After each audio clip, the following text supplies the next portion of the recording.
ఫిబ్రవరి 28 నుంచి మొదలైన యుద్ధ జ్వాలలు ఇరాన్ని కోలుకోలేని దెబ్బతీస్తున్నాయి. కేవలం 15 రోజుల్లోనే ఇరాన్పై 10,000కు పైగా బాంబులు వర్షంలా కురిశాయి. ఇప్పటి వరకు ఇరాన్పై ఇజ్రాయెల్, అమెరికా ఎన్ని దాడులు చేసిందో ఒక్కసారి ఈ వాల్ ప్రజెంటేషన్లో నేను మీకు చూపించే ప్రయత్నం చేస్తాను.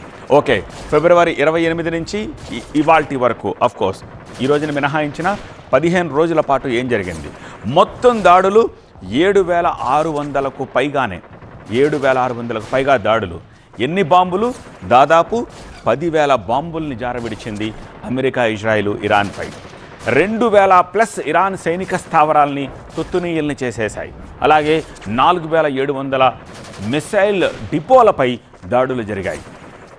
అలాగే 4,000 నుంచి 5,000 మంది సైనికులు, పౌరులు మృతి చెందినట్టుగా తెలుస్తోంది.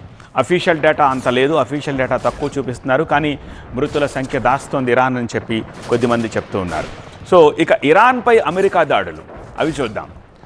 ఏకంగా 5,000 క్షిపణి కేంద్రాలపై దాడులు చేసినట్టుగా తెలుస్తోంది. అండ్ 15,000 దాడులు ఓవరాల్గా క్షిపణి, డ్రోన్లు, ఇతరత్ర అన్నీ కలుపుకుంటే 15,000 దాడులు చేసినట్టుగా తెలుస్తోంది. ఇప్పటి వరకు ఇరాన్లోని దాదాపు 20,000 పౌర భవనాలు ఈ యుద్ధం వల్ల ప్రభావితమయ్యాయని గణాంకాలు చెప్తున్నాయి. వీటిలో దాదాపు 16,000 నివాస గృహాలున్నాయట. పౌరులకు కనీస వైద్య సదుపాయాలు అందకుండా 77 ఆరోగ్య కేంద్రాలు సైతం దెబ్బతిన్నాయి. విద్యా వ్యవస్థపై కూడా ఈ ప్రభావం పడింది. సుమారు 65 పాఠశాలలు పూర్తిగా ధ్వంసమైపోయాయి.